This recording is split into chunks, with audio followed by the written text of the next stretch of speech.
Welcome to my YouTube channel, Sarkari Naukri Adda. Hope you all are doing well. So, today is the third day of our Shortcut to Success series. So, let's begin. Forensic biology, application of biology to law enforcement for any sort of criminal investigation. ये आप सभी ने सुना होगा forensic biology. Fermentation, process of incomplete oxidation that occur in microbes and other cells in absence of oxygen, leading to the formation of ethyl alcohol. ये मैंने आपको पहले ही बता दिया है कि फर्मेंटेशन एक प्रोसेस होता है जिससे कि बैक्टीरिया एंड यीस्ट क्या करते हैं, किसी भी फूड या फिर ड्रिंक के शुगर को कन्वर्ट करते हैं इथाइल एल्कोहल में, by through which process, through fermentation. तो ये एक टाइप का chemical reaction. Next is genetics हो गया है. Genetic engineering we have covered. Gerontology is study of the social, psychological, cognitive and biological aspects of ageing. जो बूढ़े लोग होते हैं उनकी एजिंग एंड उनके बिहेवियर में जो चेंज आता है एज दे ग्रो, उसकी स्टडी को बोलते हैं जेरेंटोलॉजी. गायनिकोलॉजी सबको पता है, the study of female reproductive organ. Gastroenterology, अब गैस्ट्रोएंट्रोलॉजी दो वर्ड से बना है, गैस्ट्रो और एंट्रोलॉजी. गैस्ट्रोलॉजी अगर सिंपल है तो उसको बोलेंगे हम स्टडी ऑफ स्टमक, लेकिन यहाँ पे गैस्ट्रोएंट्रोलॉजी है तो इधर आ जाता है हमारा स्टमक एंड इंटेस्टाइन बोथ. तो इंटेस्टाइन एंड स्टमक दोनों को मिला के जो हमारे एलिमेंट्री कैनाल है उसकी स्टडी को हम बोलेंगे गैस्ट्रोएंट्रोलॉजी. एंड उसके अंदर जो डिजीजेस होते हैं उसको भी हम इसी में इंक्लूड करेंगे. Glycobiology, study of the structure, biosynthesis and biology of saccharides, sugar chains of glycogen. अब ये ग्लाइकोजन क्या है? तो ग्लाइकोजन जो है वो हमारी बॉडी सेव करती है after the digestion. Sugar after the digestion convert हो जाता है ग्लाइकोजन. तो ये क्वेश्चन काफी बार आता है कि हमारी बॉडी शुगर को किस फॉर्म में सेव करती है, तो ग्लाइकोजन की फॉर्म में सेव करती है. तो ग्लाइकोजन की स्टडी को हम बोलेंगे ग्लाइकोबायोलॉजी. अब ये डाइजेशन में कैसे सेव होता है ग्लाइकोजन, क्या इसका केमिकल रिएक्शन होता है, ये हम डाइजेस्टिव वाली वीडियो में पढ़ेंगे. Next is haematology, study of blood and disease caused by it. Haematology मतलब स्टडी ऑफ ब्लड, ब्लड की स्टडी को, या फिर ब्लड से होने वाली डिजीज, सॉरी ब्लड में होने वाली डिजीज जो है उसकी स्टडी को हम बोलेंगे हेमेटोलॉजी. नेक्स्ट हेपेटोलॉजी, हेपेटोलॉजी मतलब study of liver. Helminthology, study of parasitic worms. Parasitic क्या होता है? पैरासिटिक मीन्स जो ऑर्गेनिज्म अपने खाने के लिए दूसरे की बॉडी के अंदर रहते हैं. जैसे कि आप ये एग्जांपल देख पा रहे होंगे, ये राइट साइड में बॉटम ऑफ द स्लाइड, ये है हमारे राउंड वॉर्म्स, इधर है हमारे टेप वॉर्म्स. तो ये हमारे इंटेस्टाइन्स में होते हैं ह्यूमन के, ये एनिमल पैरासाइट्स हैं. तो ये क्या करते हैं, हमारी बॉडी के अंदर घुस के रहते भी हैं वहां पे, इनको रहने के लिए जगह भी मिल गई, और खाने के लिए जो भी हम खाना खा रहे हैं वो हमारा nutrition as their own food source use करते हैं. तो ये होते हैं पैरासाइट्स जो दूसरे की बॉडी के अंदर रह के अपना न्यूट्रिशन पूरा करते हैं. तो पैरासाइट्स की स्टडी को हम, पैरासिटिक वॉर्म्स की स्टडी को हम क्या बोलेंगे? Helminthology. Next is hydroponics, study of growing plants without soil in water which contain nutrient. Again ये थोड़ी नई टर्म है तो इसको हम समझ लेते हैं क्या होता है. हाइड्रो से आप समझ गए होंगे कि कुछ ना कुछ पानी से रिलेटेड है. तो हाइड्रोपोनिक्स, आप इधर एक पिक्चर है, इधर देख सकते हैं, ऐसे प्लांट्स जो कि बिना सॉइल के उगते हैं. Most of the time, 99% of the time हमें सॉइल चाहिए होती है प्लांट्स की ग्रोथ के लिए, लेकिन ऐसा भी होता है कि प्लांट्स को हम ग्रो कर सकते हैं विदाउट यूजिंग ऑफ सॉइल. तो यहाँ पे हम पानी में क्या क्या ऐड करते हैं, जितने भी इंपॉर्टेंट नेसेसरी न्यूट्रिएंट्स हैं जो कि एक प्लांट की ग्रोथ के लिए इंपॉर्टेंट है, वो हम पानी में डालते हैं एंड उसी से प्लांट की ग्रोथ होती है. तो इसकी स्टडी को हम बोलते हैं हाइड्रोपोनिक्स. इट्स वेरी इंपॉर्टेंट, काफी बार एग्जाम्स में ये पूछा गया है. Next is herpetology. Herpetology means study of reptiles. Reptiles means जो रेंगने वाले जो जानवर होते हैं, उनको हम रेप्टाइल्स कहेंगे. रेप्टाइल्स के बहुत सारे एग्जाम्पल्स हैं एंड बहुत सारे, I mean it's a vast topic, इसको भी हम एनिमल किंगडम में पढ़ेंगे. अभी आप ये जान लीजिए कि स्टडी ऑफ रेप्टाइल्स को हम हर्पेटोलॉजी कहते हैं. एंड एग्जाम्पल्स लिजर्ड, स्नेक, ये सब रेप्टाइल्स के अंदर आते हैं. Next is hydrobiology. Again hydro word है तो वाटर से रिलेटेड होगा. तो science of life and life process in water, यानी वाटर में रहने वाले जीव जंतु की स्टडी को, उनकी लाइफ प्रोसेस की स्टडी को हम बोलेंगे hydrobiology. Next is immunology. Immunology हमने पढ़ लिया है, इम्यून सिस्टम की स्टडी को हम बोलेंगे immunology. Ichthyology, this is very important. Ichthyology is study of fish and its culture. मछलियों के जो कल्चर है उसकी स्टडी को हम बोलेंगे ichthyology. Karyology again it's very important, study of nucleus. कार्यो वर्ड जहां भी आपको दिखे तो आप समझ जाना यहाँ पे न्यूक्लियस की बात. तो कार्योलॉजी यानी लॉजी यानी स्टडी, कार्यो मतलब न्यूक्लियस. तो study of the nucleus is known as karyology. Callology, study of human beauty.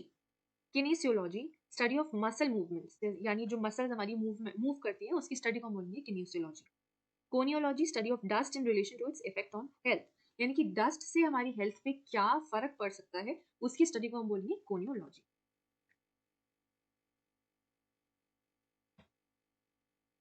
Next is limnology, study of snails. अब स्नेल्स क्या होते हैं, आप यहाँ पे देख सकते हैं, ये पिक्चर है स्नेल की, तो स्नेल्स की स्टडी को हम बोलेंगे limnology. Lipidology mean study of lipids. Now what is lipid? Lipid क्या होता है, ये हमारे सेल वॉल में या सेल मेम्ब्रेन में देखा जाता है। लिपिड्स फैट से बनते हैं, एंड आप इधर ये पिक्चर देख सकते हैं, कुछ ऐसा होता है हमारे लिपिड। दो, इट्स ऑलवेज बाई लेयर, दो लेयर होती है इसकी, दो पार्ट में डिवाइड होता है। आप इधर देखें, पोलर हेड पहला, and the next is non polar head, tails. तो पोलर हेड के नीचे आप देख सकते हैं लिखा है hydrophilic, and non polar tail के नीचे लिखा है हाइड्रोफोबिक।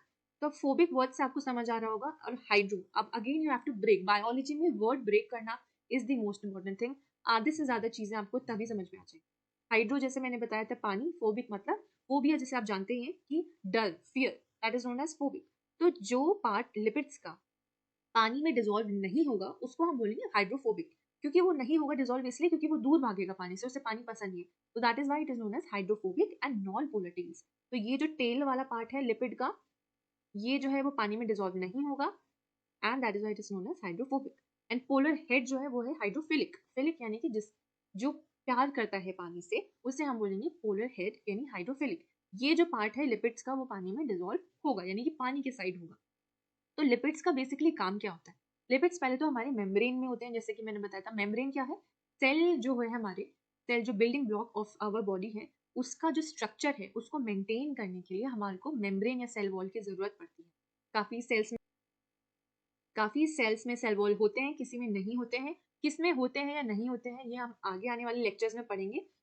अभी के लिए आपके लिए जानना ये इंपॉर्टेंट है कि सेल जो है उसका स्ट्रक्चर मेंटेन करने के लिए उनमें मेम्ब्रेन्स होती है, और मेम्ब्रेन्स किससे बनी होती है? लिपिड से बनी होती है। लिपिड अगेन फैट सेल से बने होते हैं, और उसका ये डायग्राम है, एंड इनकी स्टडी को हम बोलते हैं लिपिडोलॉजी। आई होप आपको ये समझ आया होगा। Mastology mean study of breast. Breast जो है, जो ह्यूमन ऑर्गन है, फीमेल ऑर्गन है, उसकी स्टडी को हम बोलेंगे मैस्टोलॉजी। Morphology is study of form and structure, क्योंकि ये मैंने सबसे स्टार्टिंग में आपको बताया था विद एनाटॉमी एंड फिजियोलॉजी। तो फॉर्म एंड स्ट्रक्चर, जो आउटर जो चीजें होती हैं उनकी स्ट्रक्चर को हम बोलेंगे morphology. Okay. Myology is the study of muscle. Mycology, micro जहां भी वर्ड आए इसका मतलब है पंजा, तो again micro and logy means study of पंजा। Microbiology means study of micro organisms, we have read it already. Molecular biology, study of chemicals living in the molecular level. Okay. Metazoans, all multicellular animals are called metazoans. अब multicellular animals मैंने आपको बता दिया था कि जो animals एक cell से ज्यादा सेल से बने होते हैं उनको हम बोलते हैं मल्टीसेल्युलर ऑर्गेनिजम्स। जैसे कि ह्यूमन बींग्स, कैट्स, डॉग्स, ये एनिमल्स क्या है? मल्टीसेल्युलर, क्योंकि एक सेल से ज्यादा, हमारी बॉडी जो है कॉम्प्लेक्स है काफी, क्योंकि हमारी बॉडी के अंदर फंक्शन ज्यादा होते हैं, तो इसलिए एक सेल इज नॉट, तो इसलिए एक सेल जो है वो नहीं रिक्वायर्ड है, हमें ज्यादा सेल्स की जरूरत है। That is why we are multi cellular organism. तो हम क्या है? मेटाजोन्स हैं। Multi cellular animals are known as metazoans. Mammology, study of mammals. Mammals क्या होते हैं? Who give birth to young ones and not give eggs, जो कि यंग वंस को सीधा बर्थ देते हैं, अंडे नहीं देते हैं, उनको हम बोलते हैं मैमोलॉजी। और जो अपने बच्चों को दूध पिलाते हैं, they feed milk to them, those are known as mammals. And mammals की स्टडी को हम बोलेंगे mammology. Next is malacology, study of mollusks and their shell. अब mollusks क्या होते हैं? ये ऐसे ऑर्गेनिजम्स होते हैं, जैसे कि आपने देखा इधर स्नेल, तो स्नेल भी एक तरीका mollusk ही है। ये ऐसे ऑर्गेनिजम्स होते हैं जो अंदर से बहुत ज्यादा सॉफ्ट होते हैं, एंड बाहर से इनकी कुछ शेल्स होती हैं, हार्ड होती हैं, जो इनकी बॉडी को बचाती है। तो इनका बॉडी स्ट्रक्चर बहुत ज्यादा सिंपल होता है, कॉम्प्लेक्स नहीं होता है, तो इन्हें हम mollusk कहेंगे। तो study of mollusks and their shells is known as malacology. अब यहाँ ध्यान देने वाली बात है कि स्नेल्स भी एक तरीका का mollusk है, लेकिन जब आपसे क्वेश्चंस में पूछा जाएगा कि what is the name given to the study of snails, तो अब यहाँ पे आप मैलाकोलॉजी नहीं लिखेंगे, यहाँ आप लिखेंगे लिम्नोलॉजी। एंड व्हेन सबके लिए, सारे mollusks के लिए बोला जाएगा एंड फॉर देयर शेल्स बोला जाएगा, then you will take malacology. Mammography, branch of science which deal test of breast cancer, क्योंकि ब्रेस्ट के अंदर जो कैंसर होता है उसके डिटेक्शन की स्टडी को हम बोलेंगे mammography. Okay. So monoecious. So monoecious are the plants which have both male and female flower. आप यहाँ राइट साइड में ये पिक्चर देख सकते हैं। तो ये पिक्चर मैंने जूम कर दिया है। आप लेफ्ट साइड में देखेंगे dioecious plants. So dioecious plants need a plant of the opposite sex present to achieve pollination. तो डायोशियस प्लांट्स वो होते हैं जिसमें एक सिंगल जेंडर होता है, यानी कि या तो मेल होगा या फिर फीमेल होगा। whereas monoecious plants can bloom and set seed all on its own। यानी कि मोनोशियस प्लांट्स वो होते हैं जिनमें दोनों ही जेंडर होते हैं। तो इन प्लांट्स को दूसरे सेक्स की या दूसरे प्लांट की जरूरत पड़ती ही नहीं है, क्योंकि दोनों ही जेंडर एक ही प्लांट में मौजूद होते हैं। whereas dioecious plants need a plant of the opposite sex to present to achieve pollination। Okay, बाकी पॉलिनेशन होता क्या है और प्लांट रिप्रोडक्शन क्या होता है, ये सब हम प्लांट रिप्रोडक्शन में पढ़ेंगे। सो अभी के लिए आप इतना ध्यान रखिए कि मोनोशियस वो प्लांट्स होते हैं जिनमें दोनों ही जेंडर मेल एंड फीमेल दोनों ही फ्लावर्स मौजूद होते हैं। Next is neonatology. So neonatology, again हम इस वर्ड को ब्रेक करेंगे। Neonatal plus logy. Logy as I told you earlier means study and neonatal means नवजात, जो अभी नया नया बॉर्न हुआ है उसको हम नियोनेटल बोलेंगे। तो जैसे नियोनेटल केयर होती है, वैसे जो नए नए जो बच्चे होते हैं, जैसे कि study of new born up to the age of 2 months, उनकी केयर को हम क्या बोलते हैं, नियोनेटल केयर। एंड इसकी स्टडी को हम बोलते हैं neonatology. Okay, so the next is nephrology. Again we will break this word nephro and logy. Logy mean study and nephro से एक वर्ड आपको मैं नया बताती हूँ, नेफ्रॉन्स। सो नेफ्रॉन्स काफी बच्चों ने सुना होगा। It is a basic and functional unit of kidneys.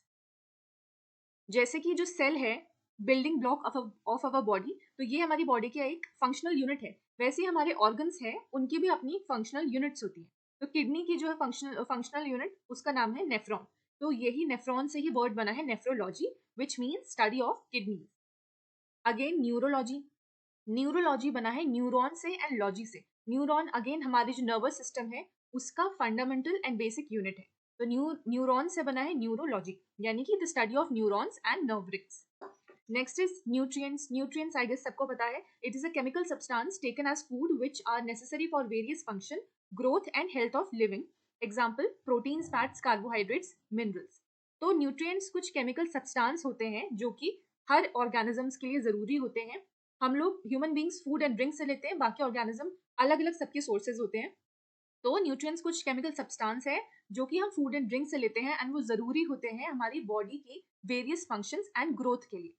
ठीक है, सो इनके एग्जाम्पल्स है proteins, fats, carbohydrates and minerals. Next is nosology. Nosology means classification of diseases.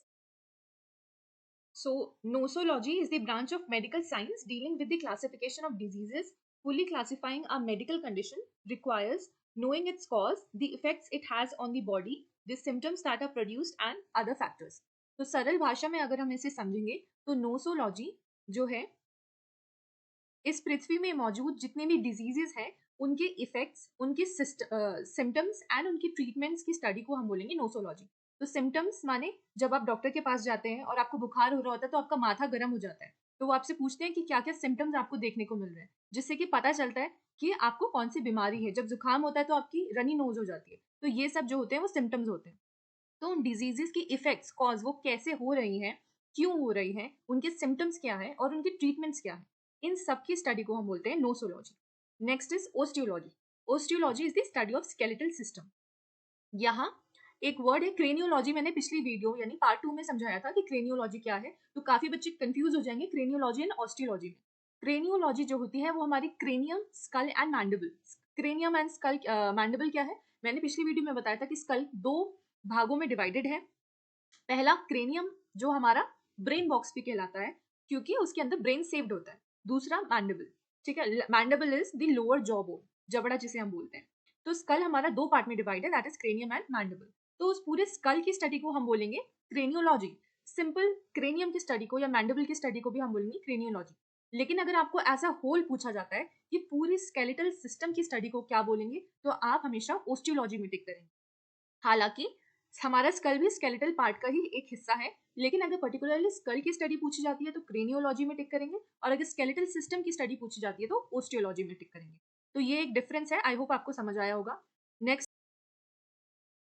Next is osmosis. So osmosis and diffusion जो है दोनों ही पैसिव मूवमेंट है। तो passive transport and active transport क्या होते हैं, ऑस्मोसिस और डिफ्यूजन में क्या डिफरेंस है, एंड इससे रिलेटेड जितने भी वर्ड्स हैं जैसे कि सॉल्वेंट क्या है, सॉल्यूट क्या है, and hypertonic solution, hypotonic solution, isotonic solution, semi permeable membrane. तो ये सब क्या है, ये सारी टर्म्स में उन बच्चों को तो पता होगी जो बायो बैकग्राउंड से हैं, लेकिन जो बच्चे बायो बैकग्राउंड से नहीं है वो लोग इन टर्म से काफी डरते हैं। तो मैंने इसीलिए इस पे बेस्ड एक सेपरेट वीडियो बनाई है। आप right upper side of the video में जाएंगे, आई बटन में क्लिक करेंगे एंड सीधा आप उस वीडियो को देख सकते हैं। तो यहाँ हम यही समझेंगे कि ऑस्मोसिस क्या है। Osmosis is movement of water molecule across the semi permeable membrane. अभी आप बस इतना जान लीजिए कि सेमी परमिएबल मेम्ब्रेन एक लेयर है, ठीक है।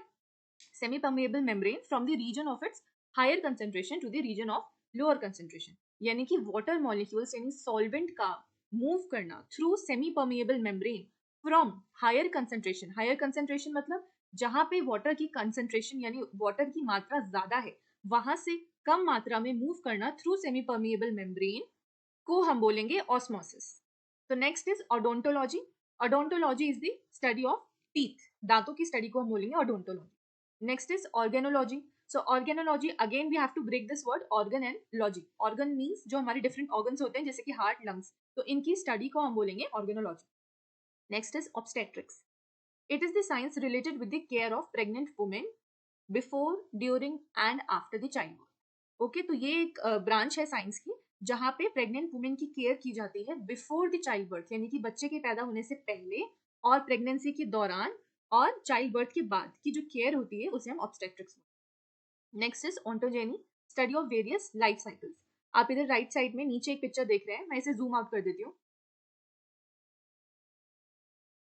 तो जैसे कि आप ये देख पा रहे हैं, यहाँ फिश है, salamander, turtle, chicken, rabbit, human, इन सब की जो है हम जितने भी इस पृथ्वी में ऑर्गेनिजम्स हैं from the beginning of the formation of zygote. Zygote कैसे बनता है, एग एंड स्पर्म का जब फर्टिलाइजेशन होता है तो उसके बाद जब जाइगोट बनता है उसके बाद डिफरेंट डिफरेंट स्टेजेस आती हैं एंड लास्ट में बच्चा जो है मेच्योर होता है, ठीक है। तो उसका जो लाइफ साइकिल है not only of human beings but chicken, rabbit, turtle जितने भी ऑर्गेनिज्म है उनकी life cycle from the beginning to the mature, to जब तक वो मेच्योर होते हैं, इस पूरी लाइफ साइकिल की स्टडी को हम क्या बोलेंगे, ontogeny. Okay, next is ornithology, study of birds. Ophthalmology, study of eyes. Ophiology, study of snakes. And olericulture is the study of cultivation of vegetable. Now orthopaedic क्या है? Orthopaedic is the diagnosis and repair of disorder of the locomotory system. Diagnosis मतलब detection, कि कैसे हम पता लगाएं कि issues हैं। Diagnosis and repair of the disorder of the locomotory system. अब लोकोमोटरी सिस्टम क्या है? So locomotory system are also known as musculoskeletal system. अब musculoskeletal system, अब again we have to break this word. Musculo means muscle and skeleton you all know, जो हड्डियों का जो ढांचा होता है उसको हम skeletal system बोलेंगे। तो musculo, it is known as musculoskeletal system and it is made up of the skeleton यानी कि हड्डी, the skeleton muscles, tendons, ligaments, joints। अब ये क्या है tendons, ligaments? ये हम डिटेल में skeletal structure में पढ़ेंगे। जैसे कि आपने सुना होगा कि tendons जो होते हैं जब मसल से बोन कनेक्टेड होता है एंड लिगामेंट्स होंगे जब बोन टू बोन कनेक्ट होगा। तो ये सारी डिटेल्स हैं, हम डिटेल वीडियो में इसको पढ़ेंगे इन स्केलेटल सिस्टम पार्ट। अभी आप इतना ध्यान रखिए कि लोकोमोटरी सिस्टम किससे बना होता है, स्केलेटल सिस्टम से, एंड जो स्केलेटल मसल होती है इन दोनों की इन these parts work together to allow movement and that movement is known as locomotory movement. Okay, and ये किसके थ्रू होती है, कौन करवाता है लोकोमोटरी सिस्टम? हमारा ब्रेन करवाता है थ्रू आवर आईज। ओके, सो ये है orthopaedic, diagnosis and repair of disorder of the locomotory system, यानी कि इस मूवमेंट में जो भी डिसऑर्डर है उसका डायग्नोसिस, उसका डिटेक्शन और उसका ट्रीटमेंट, इन दोनों को हम बोलते हैं orthopaedic. Okay okay, so this is all for today, thank you so much. And ये हमारा थर्ड पार्ट था ब्रांचेस ऑफ बायोलॉजी का। इससे पहले हमने 2 पार्ट और करे हैं, तो आई गेस एक पार्ट हमें और जरूरी होगा इस पूरे टॉपिक को कंप्लीट करने के लिए। तो हमारे 4 पार्ट पूरे कवर हो जाएंगे, branches of biology and along with the introduction of biology, ठीक है। तो as I told you earlier in the introduction part of the biology कि ये टॉपिक मैंने सबसे पहले इसलिए लिया क्योंकि पहली बात तो ये कि ये जो टर्म्स हैं ये काफ़ी ज़्यादा टफ होती है एंड वो स्टूडेंट्स जो कि बायो बैकग्राउंड से नहीं है उनके लिए और भी ज़्यादा टफ हो जाती है। तो पहले आप अगर ये सब चीज़ें याद करेंगे एंड गो थ्रू करेंगे इन सब चीज़ों को, तो आपके लिए वर्ड्स यूज टू हो जाएंगे आप इन वर्ड्स से, तो आगे जो समझने वाली चीज़ें होंगी वो आसान हो जाएंगी आप। तो इसलिए मैंने पहला ये चैप्टर लिया and as I told you earlier also कि ये पार्ट जो है ब्रांचेस ऑफ बायोलॉजी, ये हमारा एनालॉजी रीजनिंग में भी आता है, तो that's what make it more important. Okay, ठीक है, तो पहले आप ये सारी टर्म्स याद कीजिए। तो याद करने का मतलब ये नहीं है कि आपको बैठ के रट्टा मारना है, you just need to first of all go through it, and आपको पीडीएफ डाउनलोड करके इन सारे वर्ड्स को बार बार पढ़ना है, जिससे कि आपके ब्रेन में स्टोर हो जाएगा। एंड दूसरा पॉइंट ये कि बायोलॉजी में हमेशा टर्म ब्रेकिंग आनी जरूरी है, जैसे कि ये है नेफ्रोलॉजी, तो नेफ्रो से क्या याद आया, नेफ्रॉन्स, लॉजी से स्टडी, तो टर्म ब्रेक करना बहुत ज्यादा इंपॉर्टेंट होता है बायोलॉजी में। तो आप इन दो तरीकों से इन वर्ड्स को याद कर सकते हैं। पहला है by going through them, and next is term breaking, so this is very important. Okay, so thank you so much, and you can collect the PDF from the description box below. मैंने description box में इस पूरे PPT का PDF डाला हुआ है, तो वो आप चेक कर सकते हैं। And if you have any doubt regarding any topic, and अगर आप चाहते हैं कि मैं उस टॉपिक में आपके लिए एक सेपरेट वीडियो बनाऊं, तो do let me know in the comment section below, और या फिर आप मुझे पर्सनली DM भी कर सकते हैं at my Instagram user name ID अड्डा सरकारी नौकरी। Okay, so follow me on Instagram for regular updates and click on the bell icon for the same on YouTube. Thank you.